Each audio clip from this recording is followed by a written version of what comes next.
Eddie, you sound like a chipmunk. No helium, please. Can you still hear me? How about now? Okay. Can anybody see me?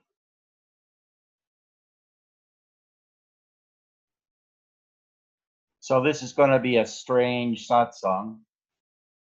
Nobody can see me.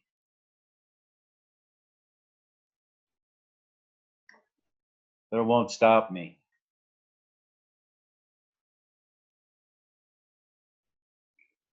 I welcome you with all my heart. I love you all.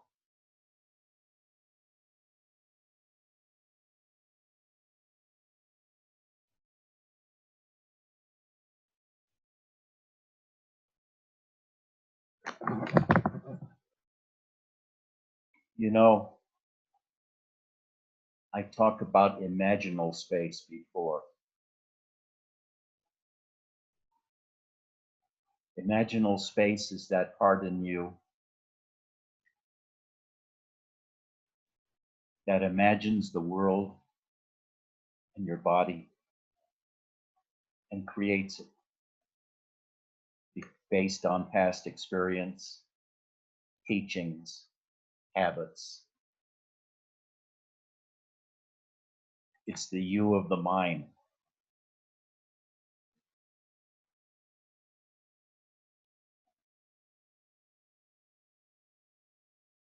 And when you learn how to drop below the mind, you don't destroy the mind, you drop below it. You drop into your body. You drop into your heart. You drop into your gut, the power center.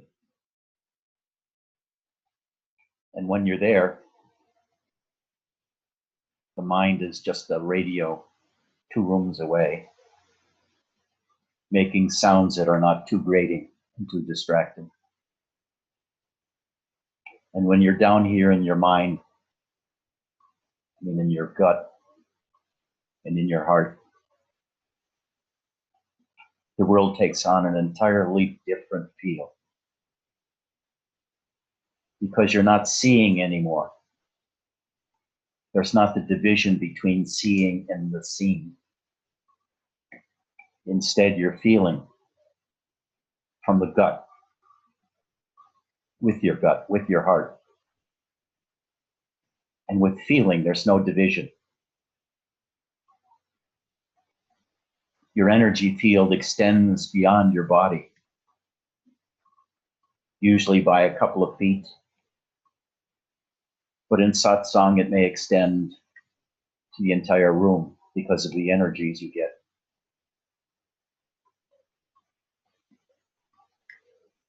Wait a second. I think I may know what's happening with you may have been captured by a different program, but I don't want to quit now.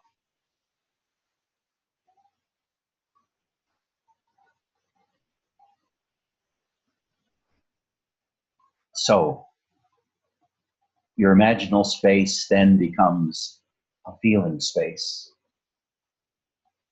and is no longer divided into the seen and the seer, the watcher and the watched, the subject and the object.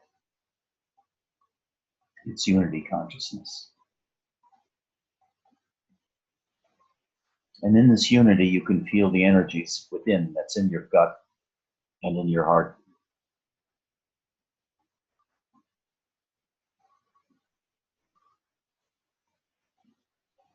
Can you feel the energies in your heart now? Can you feel the energies in your gut now?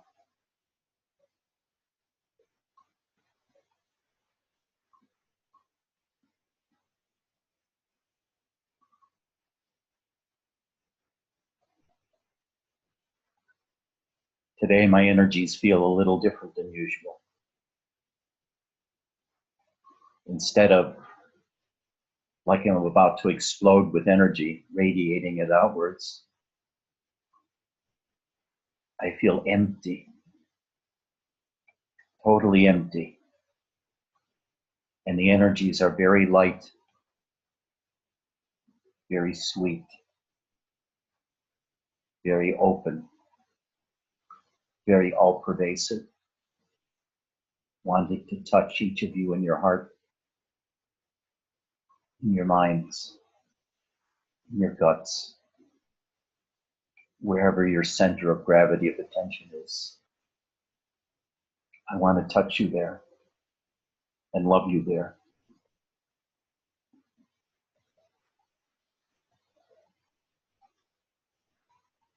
Let me touch you wherever you are, wherever it hurts, wherever you feel lonely,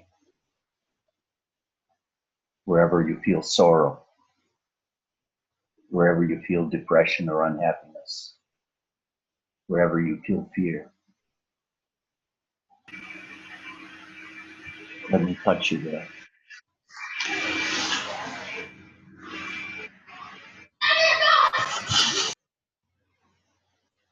Let me touch you wherever you hurt, or wherever you need to feel my presence to make you feel better. Let my energies come into you and make that part of you feel better, complete.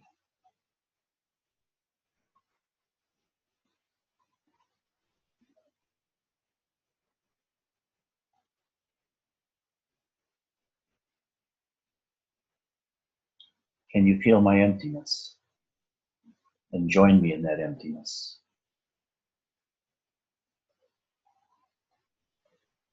The energies here are sublime.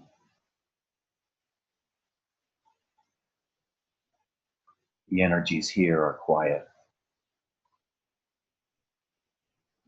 The energies here are silent. The energies here, though, ask for your love. They ask for your peace. They ask you to feel my silence.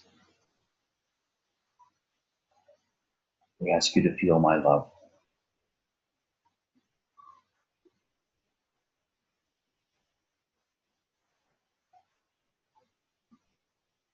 This is where I would play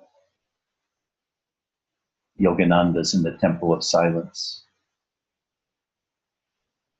In the Temple of Silence, I will meet thee. I will touch thee. I will love thee. In my Temple of Silence. In my Temple of Bliss, I will meet thee. I will touch thee. I will love thee. And take you to my Temple of Bliss. And take you to my Temple of Bliss.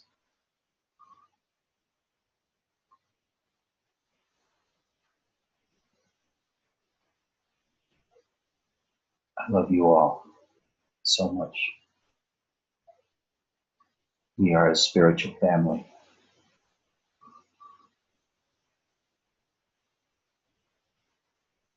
Except for Sebastian, who's on loan from another spiritual family.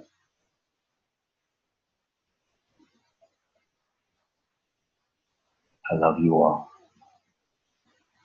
Can you feel my love for you? Can you feel my wanting for you to be at peace? Can you feel my wanting you to feel my love? Can you feel my wanting of you? by loving you.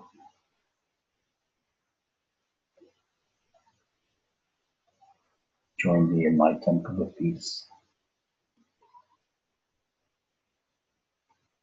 Now for today's sermon. My way is all about devotion and surrender.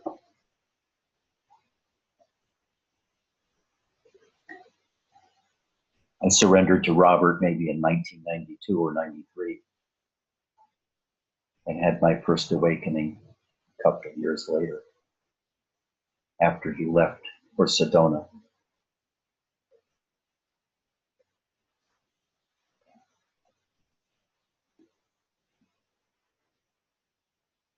But I never really surrendered to Robert like I was able to surrender later to Janet, for example. Then I could feel the need to be devoted and to surrender. And at her feet, I found God. We both bowed at God's feet and found God and became nothing. We both became nothingness. We threw ourselves away. We just wanted to be stepped on by God and eradicated, destroyed, extinguished. And in that extinguishment, to find the most exquisite bliss.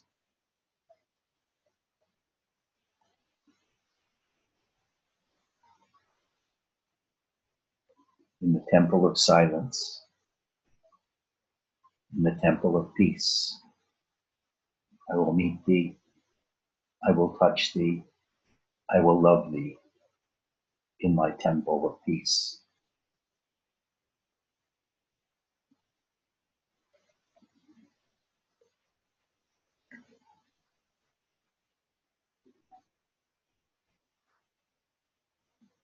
I wish you could see me because it's harder to make a connection with just the voice.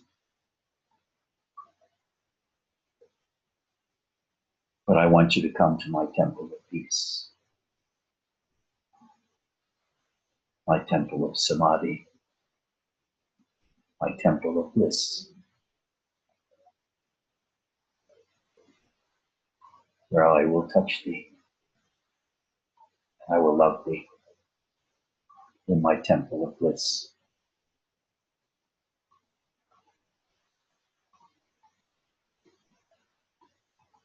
You know, there are teachers that talk about loving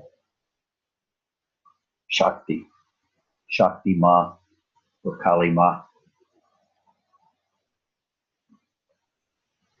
such as Jan Essman, who I highly respect, and David Spiro, who I highly respect. But it is so much easier to love an individual person. Maybe not for most people, but at least for me it was. To throw myself completely away and surrender at Janet's feet. To see her as God. To love her totally. And to feel her love when she said she loved me. And that special voice she had when she said she loved me. And that voice I had when I told her I loved her. There's something about the timbre in there that vibrated in each other's hearts and made us feel totally loved for the first time in our lives by someone we loved ourselves. Fully requited love. But I noticed that after a few years, I kept being drawn back into the emptiness, the vastness of the emptiness,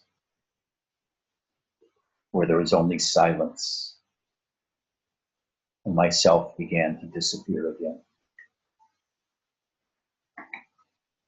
Until last October, September, when Dia came into town. And once again, I felt myself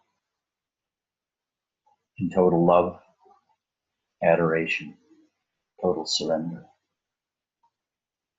I literally was bowing to her feet, kissing her feet, totally surrendered to my goddess. Or sitting next to her on the golf course, being absorbed in the deepest samadhi possible.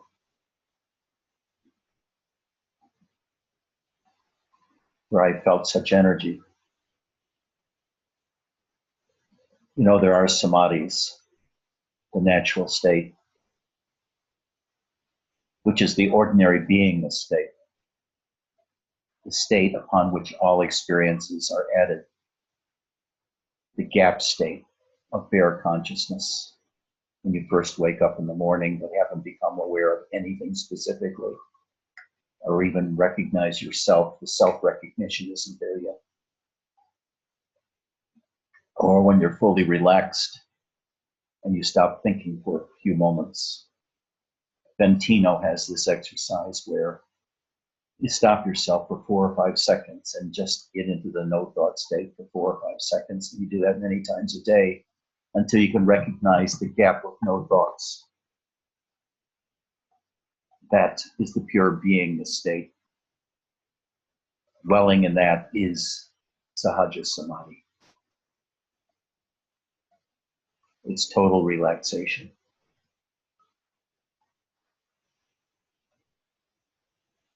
Total peace. And the most subtle, sublime bliss. And then the energies are added. They can start in the gut, can start in the genitals, can start in the heart, go upwards into the brain, fill the brain, transform the brain, and then break through the skull above, and then down your face and back into your heart. And the energies circulate like that. I first experienced that in the late 60s by sitting 10 hours a day, and the Kundalini automatically arose like that, forced itself up through my spine in a very painful fashion, through the top of my head, down my face, and back into my heart. But when I went into Zen, all of the Kundalini experiences disappeared totally. Lost until 2010, when Janet came. Then the energies started as if they had never left, very powerfully, strongly, explosively, until one day they manifested in me as Shakti, as an entity. At first I thought it was God because of the power, the light was far greater than I had ever felt before in my life, couldn't even imagine. And Shakti became my constant companion. Waxing and waning during my relationship with Janet. Waning away until Dia came back. And then since that time has been in full power. She did something for me. She made Shakti permanent in me. I owe her that. I owe Janet for what she did too. So I don't understand the worship of Shakti as the feminine, divine feminine. I've seen Shakti in 3 forms. There's the life force in Janet, which I worship. As the life force in Dia, which I worship. And as that explosive life force in myself, which exploded out of me in intense light and power, which I've had ever since. And now to a strong degree with Angela, as she manifests more and more energy and power herself.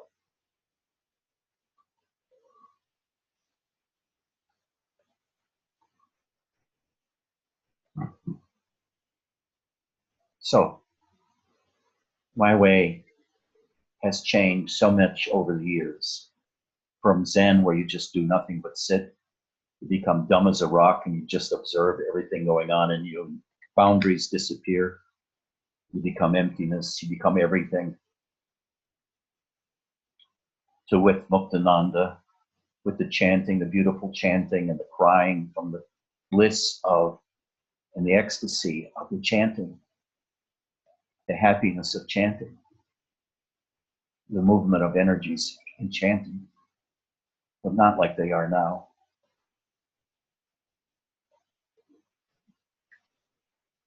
And then with Robert, and there was no energies with Robert whatsoever. Robert had no energies. He was absolutely empty, totally empty. With him, I felt the great emptiness again, like I had felt in Zen. Robert had no energies. He never talked about the energies.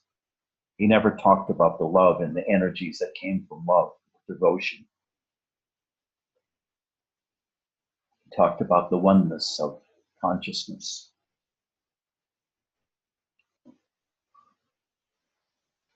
How consciousness was self-contained, self-sustaining. But he never talked about the energies. He never talked about, well, he did talk about surrender.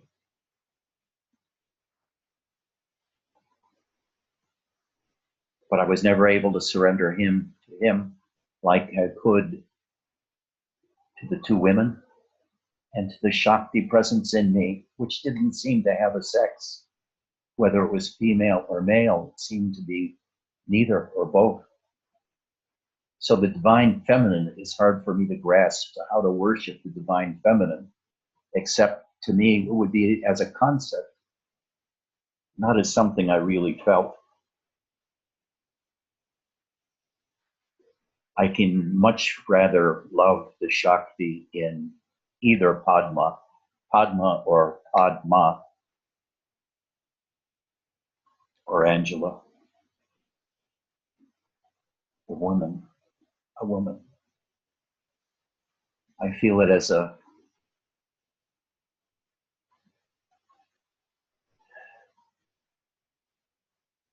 kind of a magnet drawing my heart. And it's different than love I have for men, which is more like a brotherly or fatherly point of view. But with women, it's more openness of the heart. So I suggest all of you, if you can, feel the divine feminine or the divine masculine, depending on your sex. Feel it in the others. And if you can, worship it in the others so that you can discover it in yourself.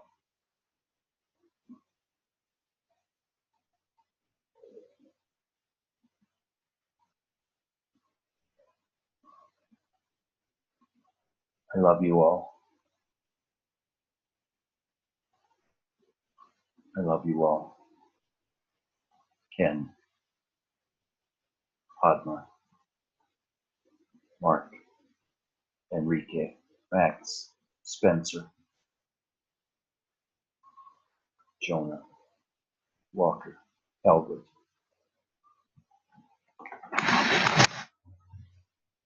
Angela. And who's Butterfly McQueen?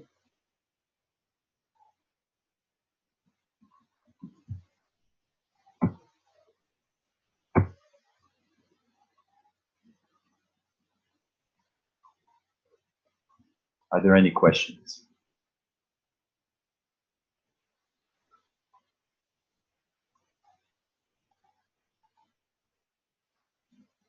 Go ahead, Jonah. Well, I actually signed up for a session this coming week. Good. And but I'm actually intending to do it as much as possible with the perspective that you've been sharing. I know it's a long time to do it, but to sit and feel as much as deeply and with love as much as I possibly can to whatever experience is arising.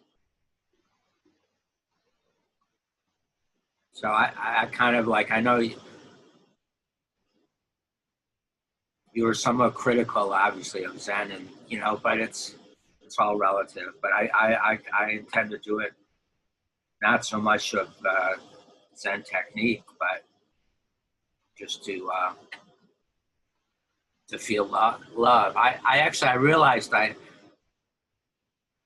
about a week and a half ago, I had a doctor's appointment, and later that evening, I realized that I had received a death sentence earlier in the day, which has turned out to not be true, actually. But it made me realize that for me, just with my karma, that is feeling, and what's I've appreciated about your teaching and sharing is it's so missing, just feeling love itself, being love.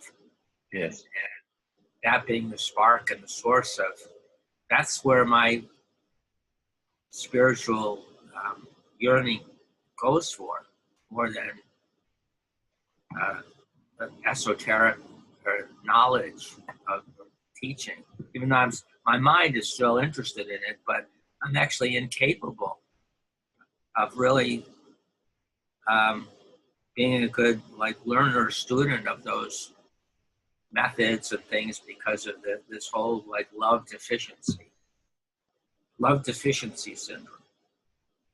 But so if I'm going to die, that's the most important thing, It's actually, it's taken me forever. I mean, damn, it's just amazing how much resistance, but you can only be where you actually are. So, but that's what my interest is, to sit in sesshin, 5-day sesshin, and be love. I'm sorry for going on so long. It's all right. What teacher?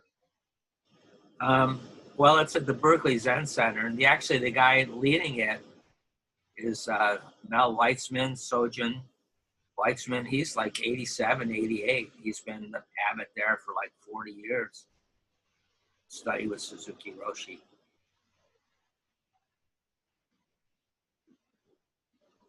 Well, enjoy yourself, but there's not much love in Zen. Maybe you'll find some there, but I doubt it. Well, yeah, I'm pretty much left to my own. I mean, it's just like shikantaza. There's not really teaching. It'll Right. just be sitting. Right.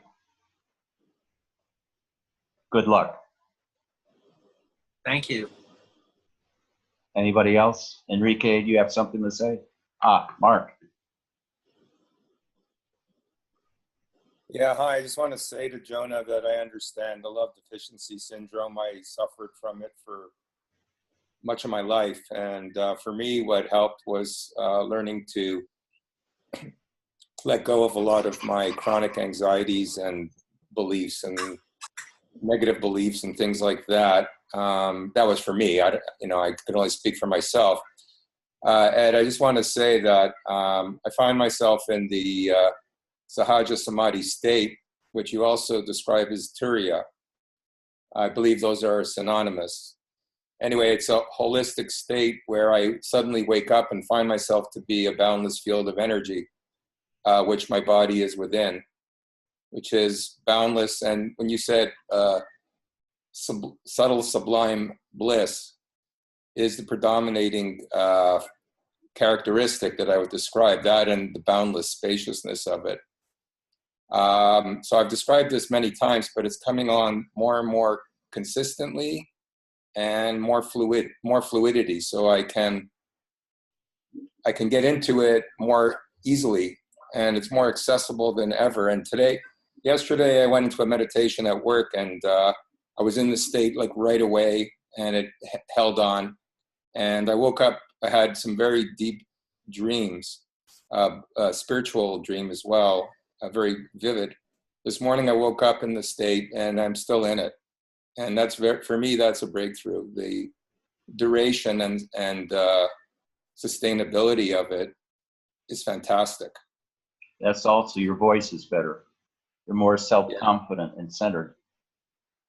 Yeah. So I feel like I'm right on course. Also, 6 weeks ago, I had a breakthrough experience where I heard a voice that said, Mark, you're doing everything right. You just have to let go more. You just have to surrender more. And I have been doing that. And another thing I've been doing is moving my energy down from my head. So I do like a headless meditation where I'm centered in the upper chest or lower throat, and the lower, like the rest of my body, but not my head, because my head is, I'm too focused in my head and everything is, yeah. But for me, the healing, moving the energy below the head and centering it in the chest or the heart and below, I feel is part of what's leading my breakthrough. So thank you, thank you, thank you. You're welcome. You're welcome. You're welcome. Enrique, you have anything to say? Yes, Ed, how are you? Good. Good. I guess my kind of question or comment comes from your post about the butterfly students. Ever since, since I met Bentinho last October, and then I went to meet this lady teacher, which I had this romantic fantasy with a few months ago. And then I'm also following or hearing satsang from another lady who actually lives in Phoenix as well, another young woman. And then, but my question is not so much about butterfly student, but well, it is in a way. I used to pay a lot of attention to Robert's recommendation of only staying with one teacher and one teaching. But in the past year, I kind of forgot about that, and I opened myself to several teachers. In the way of satsang. So my question is, how do you see that, as far as, it's kind of a personal question as far as the background I just gave you and what you know of me. How do you feel that, is that serving me or not serving me? It depends. I've been getting this a lot lately. After you've mastered or gotten advanced in any one teaching, then it's possible to go to another teacher and learn methods or get energy from that teacher without too much worry. But if it's very early in your awakening process, you can destroy any progress you make by watering it down and spreading it out and getting yourself terribly confused. So you have to decide that for yourself. Since I haven't talked to you in a long time, I don't know exactly where you are. But follow your heart. I don't recommend it, though. On the whole, I don't recommend it. Yeah. Yeah, I think in a way, I mean, to me, it feels resonant. My heart says yes, go for it. Because, but in a way, and there's a small attachment to energies from these different teachers, which I like, but in a way, there's a small attachment there as well. But at the same time, I'm getting, when I'm by myself and my own meditations, I'm leveraging all that energy, and I'm feeling it by myself in great quantities. So overall, it feels quite good. But then, nevertheless, that question, lingers every once in a while. It just kind of pops up. But what I hear from you, it's good. It feels good to me. Thanks. You're welcome. Yes, Selena, you're new. Say something.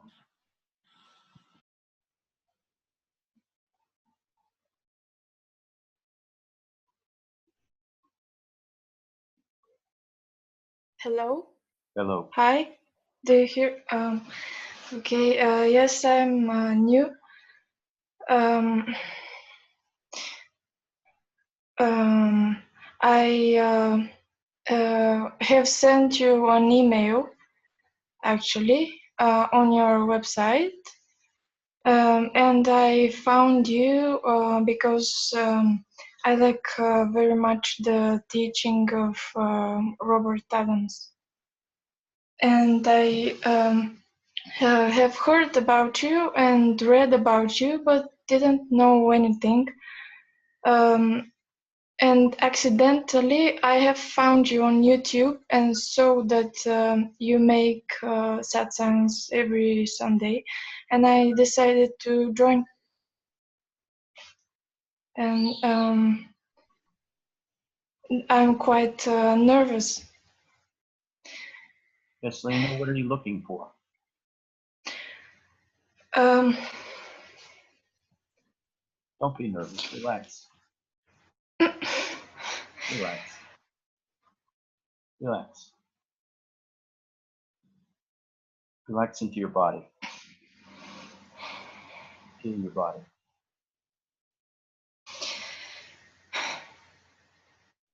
Sink into your heart.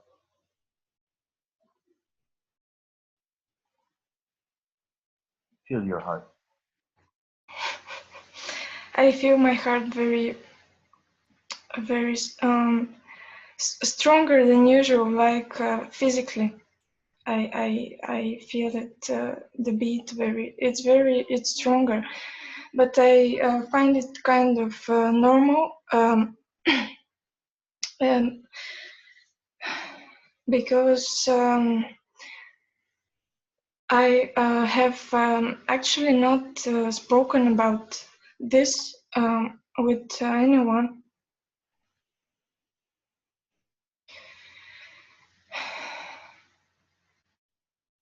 And it's kind of something new, but I work on these things a lot, so I think it was time to happen something like this. I guess, I don't know, because I have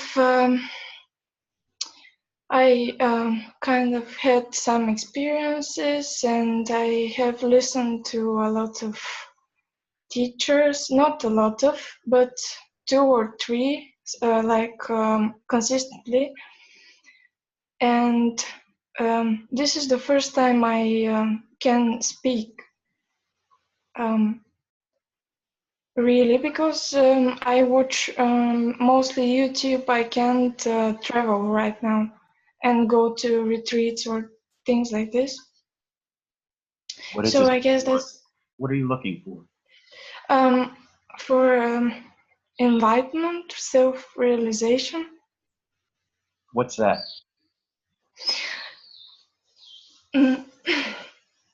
I don't. I'm confused. I'm not sure what it is. I just want my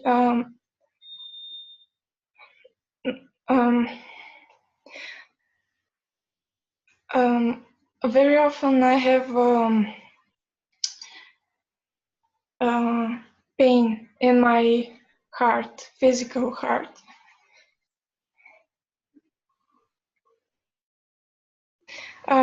And I hope it will stop. Feel the pain. You can stop feeling the pain by feeling the pain. It's hard, I know, to let it come and take you over completely.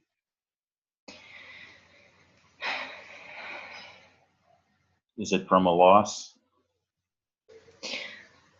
No, I guess it's from all the suppressed emotions or things that I believe, but I don't know exactly that I believe in them. It's like I use it as a tool to work on myself. Good. Uh, Good.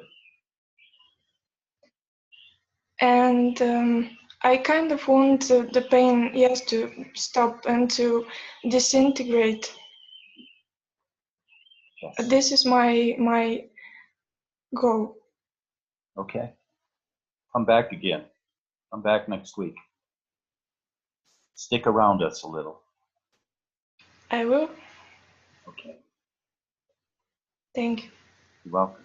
Max, how are you? I haven't received anything from you in weeks. Are you okay?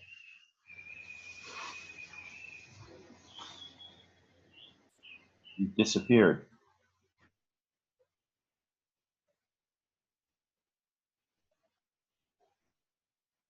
No response? I will send you a message. Okay. Who's Butterfly McQueen? Show yourself. Butterfly. You read my post, obviously. Who considers himself to be a butterfly?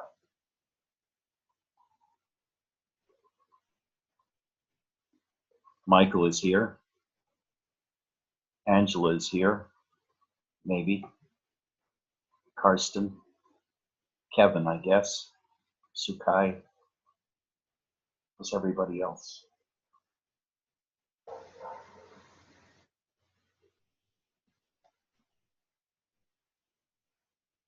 I'm going to have some chanting again for about 10 minutes.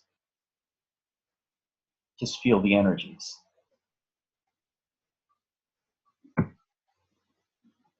Let the energies go through you. Try to feel them.